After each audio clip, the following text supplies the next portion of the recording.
What a debut. What a debut. Paolo Banchero, let us know who he is.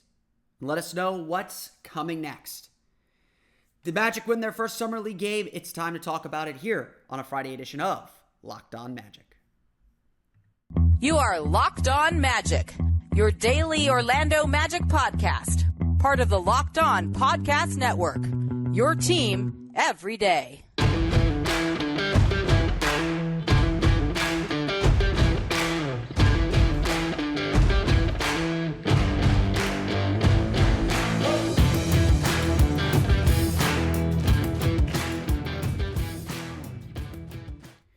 And you are indeed Locked On Magic. Today is July 8th, 2022. My name is Philip Rossman. I'm the expert and site editor over at OrlandoMagicDaily.com. Of course, follow me on Twitter at PhilipRR_OMD. On today's episode of Locked On Magic, the Orlando Magic opened their Summer League with a win, but the story, of course, is not about the final score. 91-79, by the way. The story is not the final score. The story is number one overall pick Paolo Banchero made his Orlando Magic debut and looked every bit like the first overall pick, exciting Magic fans and really setting the table for what's to come. We're going to dive into his performance, dive into what he did that made him look so special on this day, and what's still to come for him as well as the rest of the team coming up here in just a moment. But first, we want to thank you all again for making Locked On Magic part of your day every day, no matter when you listen to us, whether it's first thing in the morning, whether it's right when we upload. Whenever, we truly appreciate you making Locked On Magic part of your daily routine. You can check out the Locked On Podcast, Locked On Magic podcast, as well as all the great podcasts on the Locked On Podcast Network. They're searching for Locked On and your team name. The Locked On Podcast Network, it's your team every day. The idea when you have the number one pick is that you get a star. And I will say this, and I'm sure I said it last year with Jalen Suggs, and I still mean it. I meant it then. I mean it now. We could go over all the warning signs and maybe concerns, but the idea is to get a star.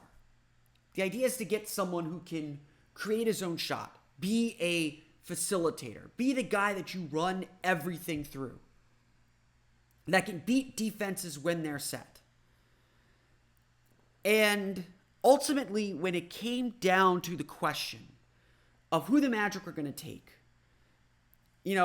certainly I overcomplicated things in my pre-draft analysis. I will fully admit that. I've still got my post-it note here.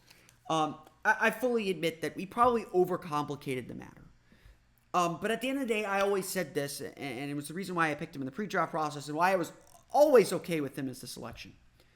There is no player at the top of this draft, in this draft class, that screams he's going to be a star like Paolo Banchero. My question was always, is he a guy that you can win a championship around, or what else does he bring to the table if he doesn't hit? Those were all the wrong questions to ask. At the end of the day, Paolo Banchero was the best offensive player, the best one-on-one player, a player who still had a lot to unlock. And yes, there are still very fair questions to ask about him even after this game. But at the end of the day, this was the guy. This was the star. Why were we so excited about Jalen Suggs? I sat here and said it exactly then. Jalen Suggs was the best, was the most talented guard prospect the Magic have drafted since Penny Hardaway. I still believe that. He's still very, very good. But certainly we've lowered the ceiling a little bit, and even some of his struggles were very apparent in Summer League. We have to always temper our expectations when it comes to Summer League. There's no getting around that. But it was hard not to watch Paolo Banchero play on Thursday night and not start to get irrationally excited. Is probably a strong word, but not get excited, not see all the potential, not see the exact reason why in a draft that had so much debate, that Paolo Banchero was the right call to be the number one overall pick. It is hard not to see why Paolo is the man. That's the bottom line. That's the truth. If you were a Paolo skeptic before this game, he gave you a lot of reasons to believe. Honestly, there were so many good plays that Paolo made. And we'll talk about them as we get through the podcast here. But from the very first time that he touched the ball in an offensive situation, in a real offensive situation, he got the ball. It was probably the third or fourth possession of the game. And he got the ball, and clock was ticking down. The play had broken down. This is the exact reason why you get a guy like Paolo Banchero. And he was able to get a pump fake. He was able to get the ball at the three-point line, kind of jab step, kind of keep the defense off balance, give a good hard pump fake, get his man off the floor, lean into him, get the foul. He tried for the shot, didn't go in. They did get the free throws, but even drawing that foul was just like, he understands how this game is played. He understands what to do. Again, I would say this. Orlando's not had a guy who sought the free throw line from the perimeter quite like that. You know, Hedo Turkoglu did it a little bit, and the Hedo comparisons are certainly going to be there. Did it a little bit, but we're talking about a skill set that we haven't seen in Orlando since Tracy McGrady. He did that 3 times. He had another play where he was able to draw a foul off a drive. Just able to create contact and still power through and get to a shot or get to the rim or do something. And it was just plays like this over and over and over again. He got fouled on a jumper one time. Or he got fouled on a jumper and still had the strength to put it up on the rim and get it to go in. He went up for a shot in the second half, felt like he got hit in the air and still whipped it down for a pass to the low post. Just a pinpoint, like right on the money pass. There was a play, one of the more impressive plays for me. Paolo is in transition and makes a no look to the corner to Caleb Houston, who drains a 3. We're not even getting into a scoring here, which was really good. 18 points, 5 for 12 shooting, 18 points on 5 for 9 shooting for a long time. He had some misses at the end, which he said after the game, he felt like he could have done more. But more importantly, Paolo just played at his pace. It felt like the Magic were easing him into things. They were letting RJ Hampton have the green light. They were letting RJ Hampton do whatever he wanted, to not the greatest effect. Paolo was there to just be eased into the game. He wasn't there to take over. Not yet, at least. And yet, he still put up his numbers. And yet, he still hit step-back threes. He still hit tough three-pointers. He still hit tough jumpers. When the ball got to him and he needed to make a play, suddenly the cool, even-keeled Paolo Banchero was gone. And the aggressive, assertive Paolo Banchero was going to get to his spot, get to the basket, was there. The ultimate compliment, and this is where he really differs from Jalen Suggs last year. And Jalen Suggs had a great opening game, if you'll remember. But he really differed. Houston doubled him. It got to the point where Houston, with Jabari Smith, just couldn't guard him one-on-one. Yeah, they were switching, and there weren't any centers playing in this game. Paolo played a lot of minutes at center in this game, a lot more than I thought he would. But Houston couldn't handle him. They were doubling hard on him the entire second half and slowed him down. He had 13 points in the first half. He only had 5 in the second half. But they're double teaming a rookie in a summer league game. You don't want to draw too many conclusions. There's still a long, long way to go, and there's still a lot more he has to develop and a lot more he has to improve. But honestly, by the middle of the second quarter, I kept thinking to myself, man, I cannot wait to see him against the men of the NBA, against the real players, because he is far and away the best player on the floor tonight. He is far and away the best guy on either team. And he is far and away the guy who's just going to do whatever he wants to do. Really, the only thing that might have kept Paolo Banchero from having a really big game in this one was his own fatigue. You can tell he was getting a little tired. Played 25 plus minutes, almost 26 minutes. First real action since April. Probably a little bit of fatigue and excitement from playing in a game like this, and in the conditions that they're playing in. I will say that desert heat is very, very real. Thomas and Mack as well, air conditioned, but desert heat is real. And honestly, the only other thing that was probably keeping him from having a big game is the Magic weren't feeding him the ball.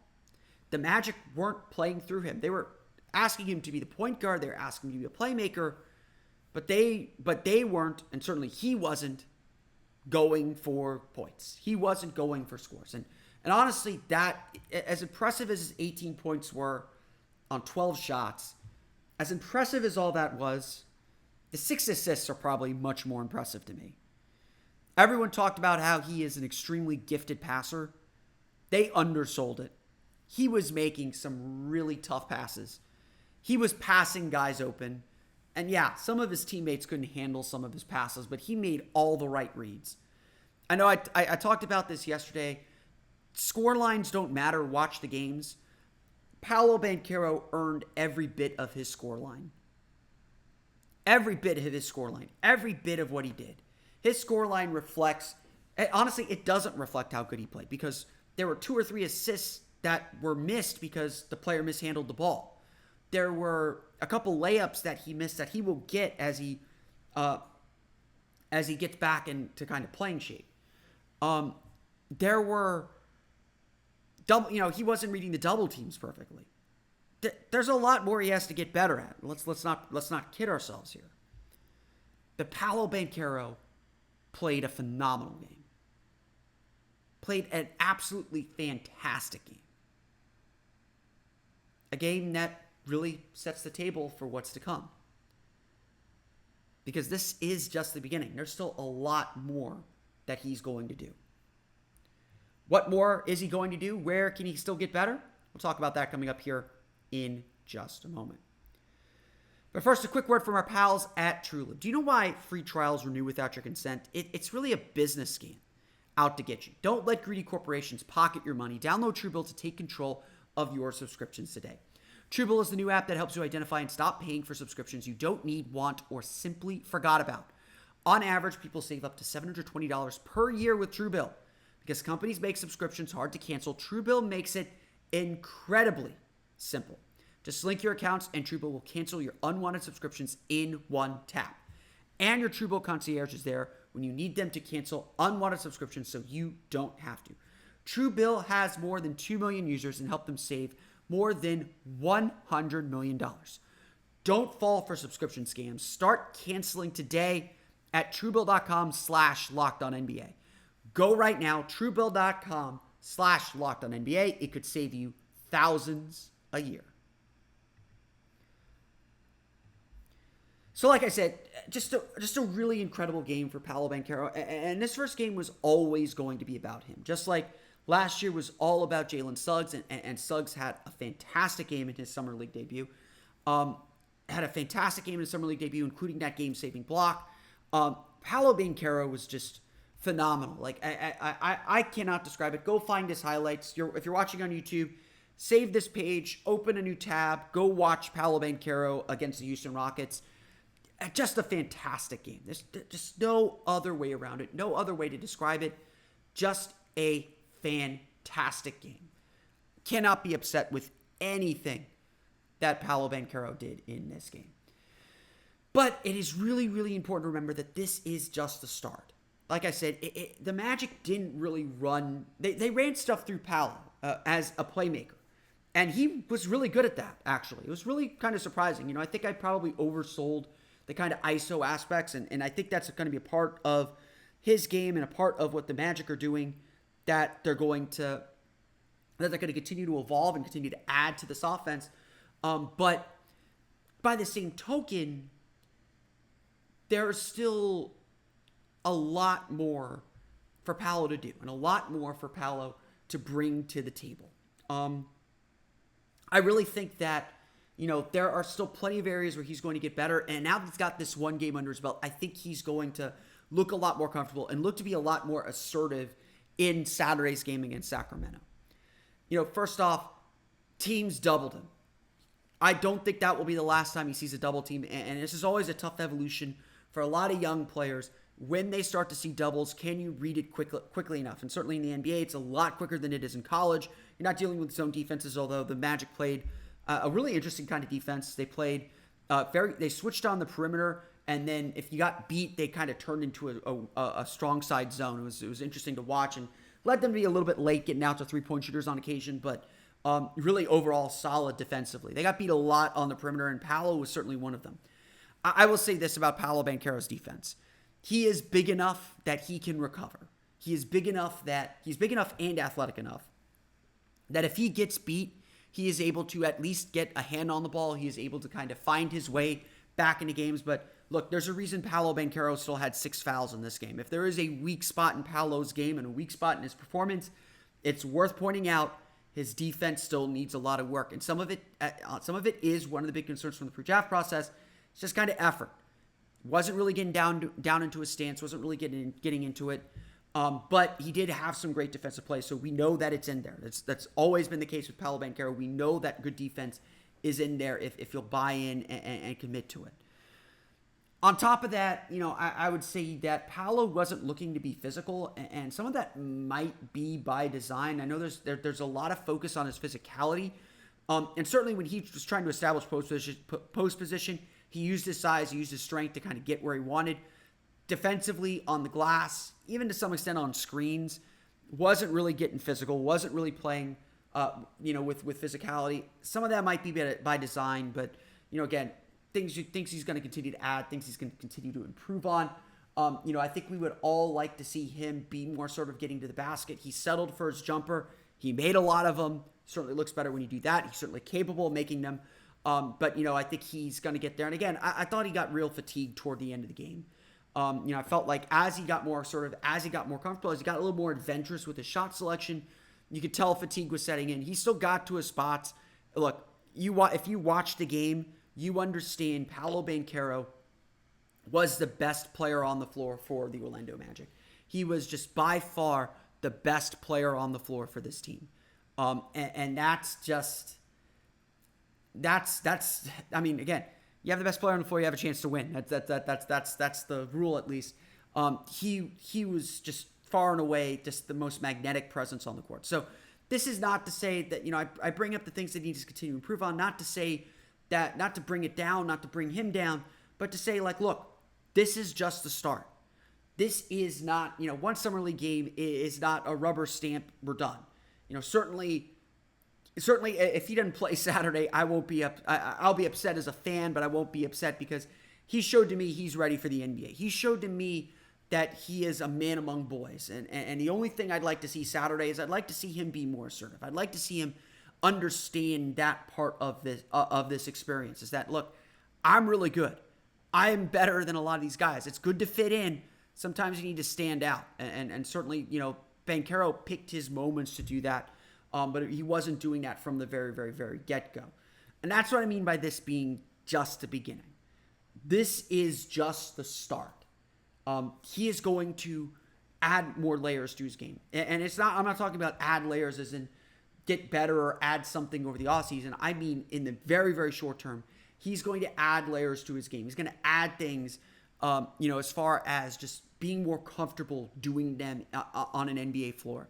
It's going to take just kind of one moment for it all to click, and it might well be this game, for at least for the Summer League context, to understand, like, hey, I own this court. This is my court. I can run it. And he's a good teammate.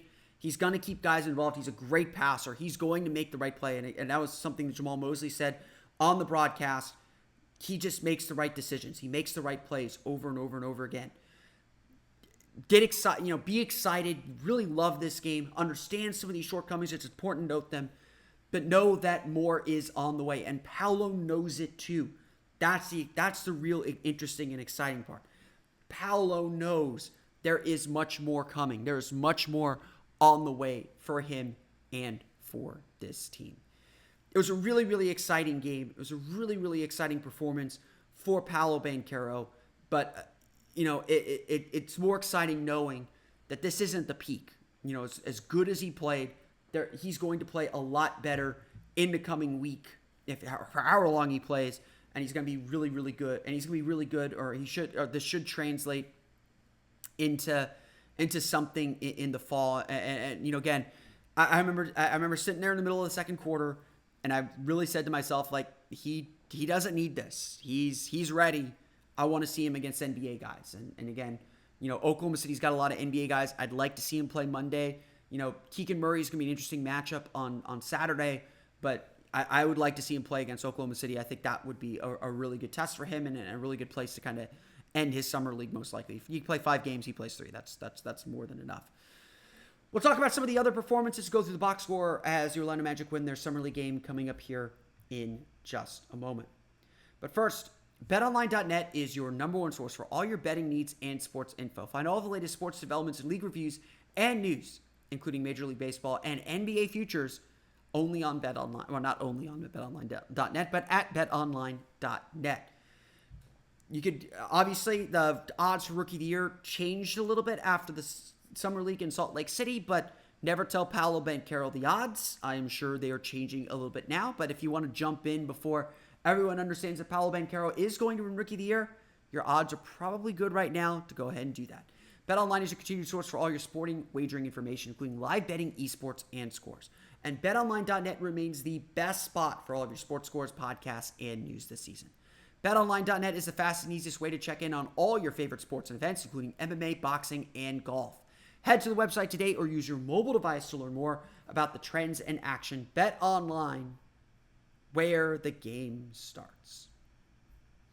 So let's chat about some of the other performances for the Orlando Magic here during the first game of Summer League. Paolo Banchero, again, 17 points, 5 for 12 shooting, 2 for 3 from deep, 5 for 5 from the foul line, 4 rebounds, 6 assists, 2 turnovers, did have 6 fouls, a team best, plus 20 as the Magic starters just dominate this game in a 91-77 victory. We've gone deep into Paolo's game, just did everything so well. Was very clearly the best player on the floor. He was shooting 5 for 9, missed his last 3 shots. One of them was a layup. Another one was kind of another wild shot. He had a couple of shots around the basket that he missed. Again, I feel like the next evolution that we'll see from him in the next few games, or next game at least, is a little bit more assertive, a little bit more determined to get to the basket, try and get things, and just looking more comfortable on the floor offensively. I think that's absolutely on the way, on the horizon for him. Other interesting games, of course. Caleb Houston, Magic second round pick, 20 points, 7 for 12 shooting, 5 for 9 from deep, 6 rebounds, was the beneficiary of more than his share of Paolo Banchero passes. Houston obviously made the shots. That's the first place. And everyone should know that, we kind of envision Caleb Houston as a 3-and-D guy. If he is open, has a shot, he's going to make it. That's a good draft pick. If that translates to the NBA, of course. He had a really good game. The Rockets left him open. He made his shots. And just really good stuff. His first he had a couple of relocation threes where he just relocated to an open spot, got the ball and made it, ran well in transition. Really impressive as a cutter. Didn't know that he really had that in his game. Just found open space really, really well. And the Magic did a good job moving the ball. That was something that's obviously a huge thing for Jamal Mosley. The Magic did a really good job moving the ball. They had 17 assists on 29 field goals. That's just fantastic. Again, 6 assists from Paolo Banchero, 5 assists from Xavier Simpson, Captain Hook, as he's known. Just a really good job moving the ball. Orlando was super unselfish, and that's just super encouraging. Houston had a really good game, and again, I don't know what the Magic are going to do with him.